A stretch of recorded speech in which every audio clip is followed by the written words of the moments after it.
We now welcome in ESPN combat sports reporter Marc Raimondi. And Marc, first, is that your new most legit question of the year? You can't make me choose between my legit questions, guys. I'm sorry. I can't choose. They're all my babies. They're all legit, and I treat them all equally. All right, well, we're not going to let you dodge this next question. In all seriousness, lightweight champ Charles do Bronx Oliveira, what a story. Will Dustin Poirier end up being the lightweight champ at year's end?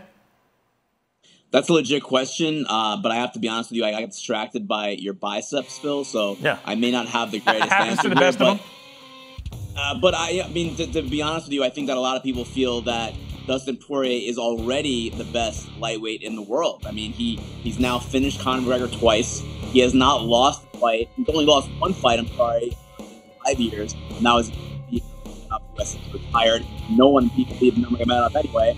And Poirier has finished the likes of Justin Gaethje. I think that there's a very good chance that he gets that fight before the end of the year, possibly in December against Charles Oliveira. And I would not be surprised if he wins. I think he's the best guy in the world right now. And the one thing missing is that gold belt, and he could very well get it before the end of 2021. Well, Marc, speaking of gold belts, we're getting a heavyweight title fight this weekend. Unfortunately, it's the one that many people didn't really ask for. The one that they were talking about, of course, was Francis Ngannou and Jon Jones. And once upon a time, that was one that was hotly contested, or one that people wanted to see. So my legit or not question for you is, will we see this fight maybe in 2021?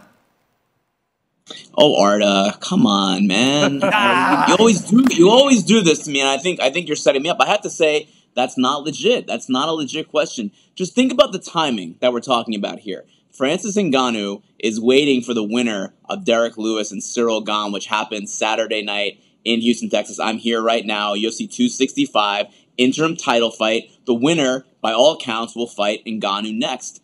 I don't think there's any way we can slide Jon Jones in that period of time. Now, I think everyone wants that fight. I think we can all agree, guys, right, that everyone wants to see Ngannou versus Jones. It's one of the very biggest fights the UFC can make right now, but I just don't see it happening before 2022. And let us not forget, Stipe Miocic, the most accomplished fighter in UFC heavyweight history, is almost a forgotten person right now in that title mix. We're talking Ngannou, Jones, Lewis, Gane. Where is Stipe Miocic? He is not happy to not be in this conversation, and at some point, he's going to have to get back in there and fight one of these guys and maybe fight for the title again. But it's a very interesting mix. But to answer your question, not legit, Arda. I don't think we're seeing that fight, Ngannou versus Jones, until 2022, if ever.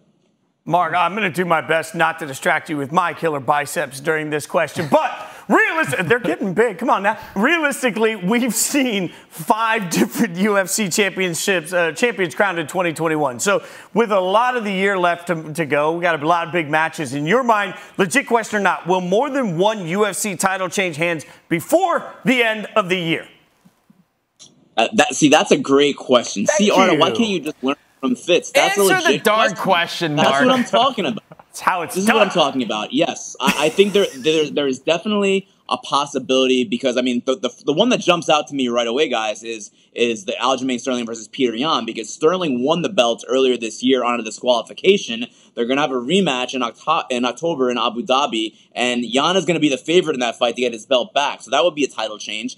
Also have to look at another Yan, different spelling. Jan Blachowicz is fighting Glover Teixeira for the light heavyweight title, also on that card in October. And I'm not saying that I'd like Glover to win that fight. He's in his 40s right now, but you cannot count that old gentleman out. I mean, he's a durable dude. His first title shot since 2013. He's back in the title picture again, and he could very well win that fight. He's very, very good. And I also want to mention, of course, Kamaru Usman is going to be defending his welterweight title against Colby Covington in November. Now, Usman won the first fight. He finished Colby in the 5th round, but that was a draw going to that 5th round, guys. That could very well be a different result the second time around. So I would not be completely shocked to see, 2 to 3 title changes again before the end of the year. Thanks for watching ESPN on YouTube. For live streaming sports and premium content, subscribe to ESPN+.